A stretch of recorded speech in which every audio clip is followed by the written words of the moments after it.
Good day. Welcome to Medicine Health. Dr. Paul Anderson. I'm Dr. Paul. Thanks for listening. Today, we're doing a whole series on mast cell problems, mast cell activation syndrome, mastocytosis, this whole spectrum of problems with mast cells. Now, you can go back and listen to the other ones if you want the basics of what is a mast cell, et cetera. But the bottom line problem is it's a group of cells in our body that are supposed to be used for immune reactions that get misguided, just like with a traditional allergic response, but only more complex. And so they release their chemicals and give us all these symptoms that we don't need. There's no purpose for their chemical release. There is a purpose, they're just not following it.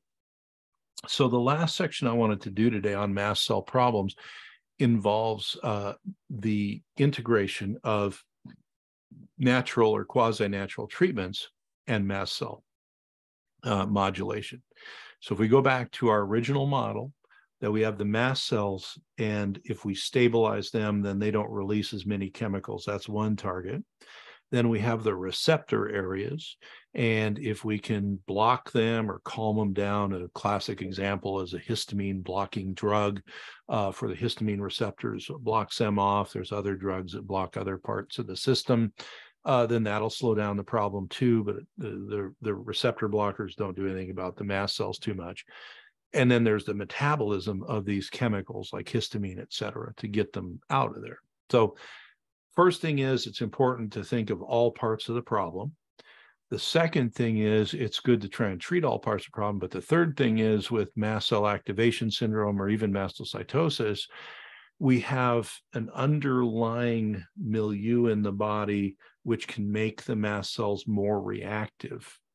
That has nothing usually to do with an allergic trigger or anything. And so those are other pro-inflammatory things in the body. So when we're treating somebody with mast cell activation syndrome or mastocytosis or anything in that world, we think about the big three, so mast cell stabilization, receptor modification, and then metabolism. But then we also have to think about who's poking the bear here and making the mast cells overreact. Well, the big things that poke the bear are other chronic inflammatory things. So that could be an acute infection. Usually it's chronic infections that we carry around with us that get active and deactive and active, but also toxicity. So mold mycotoxins are a huge reason for immune deregulation, triggering mast cell problems, et cetera. Chemical toxins, metal toxins, those sorts of things that we encounter every day in our life. The bigger our toxic burden, usually the more reactive our mast cells can become. Now, other things that will get into the act and be a problem can be hormonal dysregulation or deregulation. And so that could include something like inappropriate amounts of our own natural cortisol that we release in our body every day. If we don't have cortisol in our body, we will die, literally. So it's a big deal. But it's got to be regulated. Cortisol is released generally more in the morning, less at night. And we can have states where we have chronically low cortisol. Now, truly low cortisol is a disease called Addison's disease. And if you have that, it's even a bigger problem. That has to be treated with cortisol replacement, et cetera.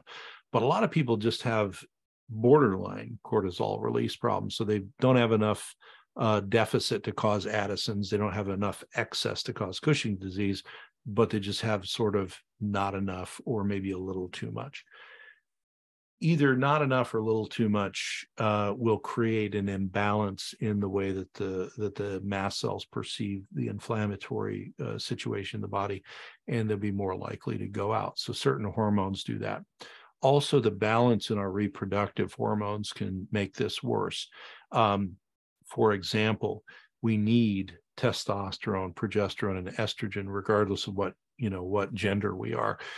We just have them in different amounts, but the balance between those is very, very important to the body. So if you get your estrogen, you got a good robust amount, but you have kind of low progesterone, that can trigger certain inflammatory responses, especially in the mast cell world. If the testosterone, men or women, is too low, that can be very triggering to mast cell problems, et cetera. So toxicity, chronic infections, hormonal problems, all of these things can get into the act of making it worse. So when we're thinking about treatments, we need to treat kind of everybody. Now, when I talked about drugs, I talked sort of symbolically about them because so many of the drugs are research drugs and they just have acronyms. But one drug that actually comes from a natural part of the world that's used in this syndrome is cromolyn sodium. And that can be used as an oral agent. You can inhale it in the nose. You can inhale it as an inhaler in the lungs. It can be used in many, many ways, eye drops, and they're mast cell stabilizers. Cromolyn comes from a flower that has a particular flavonoid. So the first, if you look at drug categories, the first group are flavonoid drugs. Well, cromolyn would be one that's commonly seen. You get over the counter now for nasal use, like, nasal chrome. You can have it prescribed for other purposes. But are there other flavonoids that have been researched with mast cells? Well, one is luteolin, and that slows down a number of the triggering molecules. You can have the constituent of green tea, EGCG. You've heard of that. That's another flavonoid that's used that way. Silymarin or milk thistle actually has some mast cell control. Quercetin, you probably heard of quercetin as people use it for allergies and other stuff. That's because it does many things, but it's a mast cell stabilizer. Apigenin, and a number of other things that you may or may not have heard of. Now, what are flavonoids? They're usually from the part of the plant that is either the colorful part, or if it's a fruiting plant, it's the rind part. And they are antioxidants and they're stabilizers to keep the fruit from going bad on the tree, et cetera. And same with flowers, a little different biology with flowers. So that's why these largely come from, fruit rind extracts and certain flower extracts and stuff like that. If you look at, silymarin from milk thistle, then that's coming from the flowering end of the business.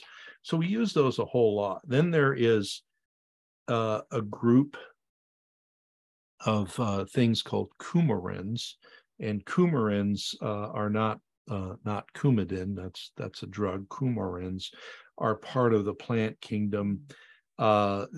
Cinnamon has coumarins in it, ellagic acid. There's a whole bunch of other ones that we use there. Then, there are the phenol family, and that would be things like, we talk a lot about curcumin. So curcumin's in the phenol family, resveratrol, hinokiol. We actually use that in cancer for particular things. Mangosteen, a bunch of stuff you've probably heard of like that.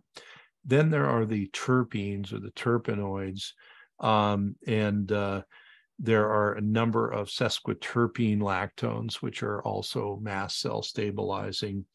And then there's even an amino acid that helps stabilize mast cells. You've probably heard of theanine, Theanine. We use theanine a lot to help calm down neurological activity. It slows down some of your more excitatory chemistry in the brain and stuff like that. Well, theanine is also very useful to calm down the mast cells. And so when we're thinking about these things, where are these things working? Well, these are working on part one of the problem, which is the mast cell itself to try and stabilize it. So whether you take the flavonoid or these other things as a drug, like cromolyn, which is just a flavonoid that's been, synthesized over into a real pure form, or you take it as a supplement, as say a bioflavonoid or a coumarin, a terpene, or one of these other things, they're all trying to help you calm down the mast cell response. But what if you're taking them, it's like, well, I'm not getting very far with this. You got to remember that you've got the other parts of the problem. You've got binding at the cells, which is a little harder to attack in regard to natural products. We think of like antihistamines and stuff binding at the cells.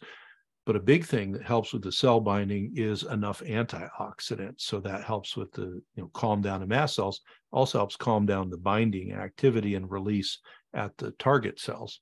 But then the big one is that gets left out because not a lot of drug treatments here are like, just with histamine, we have 3 different chemical pathways to get rid of histamine. So, for example, there is a simple one, which many people forget about because we're us biochemistry teachers don't always make you memorize this one, but it's very useful chemically as medically, and that is N-acetyltransferase. NAT is supported by pantothenic acid, vitamin B5, and old treatments for mast cell problems included a lot of B5, and we didn't really understand all of it. Well, it's supporting N-acetyltransferase. So that's one way out. Another way out, which is popular because there are supplements that support it for the gut, but it's systemic as well, is diamine oxidase. Now, we used to call this histaminase, but we recategorize it because it's more accurately called diamine oxidase. And so DAO support. Now you can support DAO with DAO itself. Also, DAO requires a lot of vitamin C and magnesium and vitamin B6, so that can be helpful there. But then there's this big pathway that usually us teachers make you memorize, which is the histamine and methyltransferase pathway. And that's where you take histamine and then you methylate it, like with methylfolate or methyl B12, it becomes methylhistamine. But then there's these other steps down below it. So methylhistamine has to undergo conversion through monoamine oxidase. So that's the cousin of diamine oxidase, so MAO. And then it has to be broken down further in an aldehyde step to get rid of the histamine aldehyde that is formed. Problem with the histamine methyltransferase is it's the bulk of your histamine removal, and it's the most complicated. So, for example, if you just methylate all your histamine and it can't get out through MAO, you're going to have worse problems because methylhistamine binds worse than regular histamine. I call it evil histamine. You get through MAO, you still have histamine aldehyde residues, and aldehyde residues will make you feel very toxic. They can give you headaches. They can make you deranged, in your mind. They can do all sorts of stuff, make you have pain all over. So getting all the way through. So you have to methylate first, then you have monoamine oxidase, which is again vitamin C, magnesium, B6, and then the histamine reduction is largely B1, vitamin B1 or thiamine, and a bunch of other things. So when we're thinking of natural treatments, if you're not getting as far as you want with mast cell stabilizers like flavonoids and stuff, think about the histamine metabolism. You got those 3 ways out. And then think about all the other things that can trigger histamine response and mast cell response, such as chronic toxicity, chronic infections, acute infections, hormone balance, et cetera. But I'm out of time. Dr. Paul Anderson, please check us out on dranow.com, like, share, subscribe, and we're done for today. Thanks.